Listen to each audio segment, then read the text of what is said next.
Genderuwo adalah salah satu makhluk halus yang cukup sering disebut-sebut orang Indonesia, khususnya di daerah perkampungan.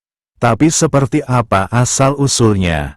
Nama asli genderuwo diduga berasal dari nama Gandharva atau Gandarwa.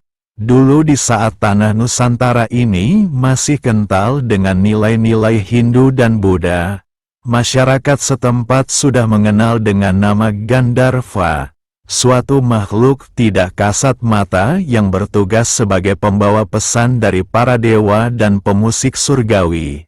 Jadi pada dasarnya mereka adalah makhluk supranatural yang tinggal di hayangan. Bahkan hingga hari ini, orang India memanggil Gandharva untuk orang-orang yang ahli di musik klasik India. Nama Gandharva ini kemudian di budaya Jawa berubah nama menjadi mirip dengan nama genderuwo. Dan dengan seiring pergeseran budaya dan tradisi, genderuwo di Jawa pun sudah berubah drastis dengan Gandarwa itu. Genderuwo pada budaya Jawa akhirnya merujuk ke makhluk halus yang berperawakan besar, hitam dan mata merah. Di dalam bukunya berjudul The Javaanse Geestenwereld atau Dunia Roh Jawa, H.A. van Hien menjelaskan genderuwo bukanlah makhluk jahat. Kebiasaan utamanya adalah menakut-nakuti manusia. Di siang hari, ia dapat tampil dengan wujud ular besar, buaya atau macan. Di malam hari, ia bisa merubah wujud menjadi lelaki rupawan yang mengganggu perempuan yang lewat di jalan sepi. Namun, pada dasarnya berdasarkan kepercayaan Jawa, genderuwo adalah makhluk yang tidak membahayakan manusia. Karena pada umumnya hanya menakut-nakuti dengan wujudnya yang besar, hitam dan kekar. Atau dengan melempar batu ke atap rumah atau pintu. Hal ini juga ditekankan di buku tua lainnya.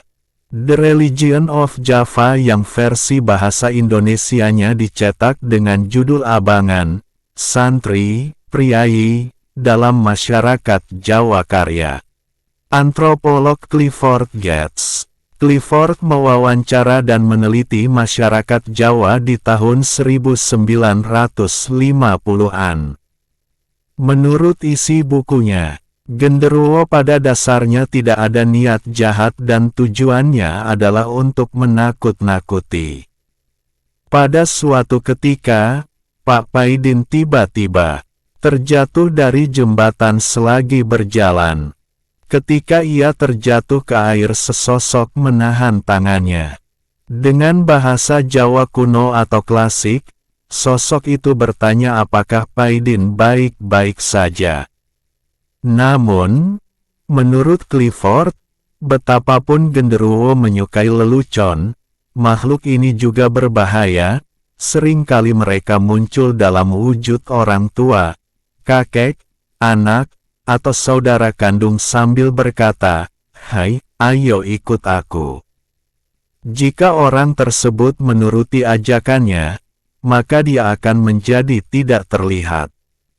Keluarga yang kehilangan akan mencarinya sambil memukul pacul, arit, panci, dan alat-alat yang menghasilkan suara bising.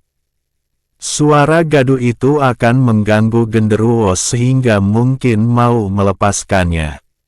Atau saat genderuwo menawarkan makanan kepada si korban, kalau korban memakannya, dia akan tetap tak terlihat. Kalau menolak, dia akan tampak lagi dan keluarganya akan menemukannya. Kasus lain yang berbahaya adalah genderuwo terkadang bisa meniduri wanita manusia. Kadang-kadang, genderuwo mampu menyamar menjadi suami seorang perempuan lalu menidurinya.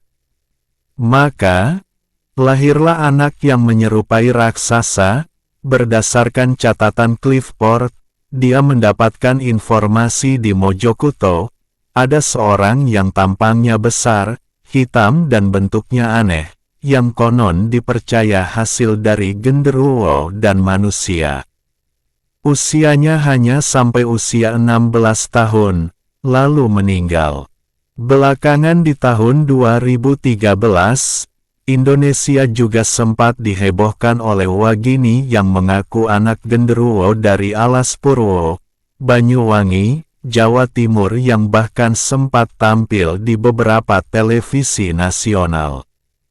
Walaupun umumnya genderuwo pada umumnya baik, namun adalah tidak baik untuk menyepelekan atau bersikap tidak sopan. Membicarakan genderuwo dengan tidak sopan atau bahkan menghinanya bisa saja membuat dia marah dan tersinggung, kalau secara kebetulan dia berada di dekat sana.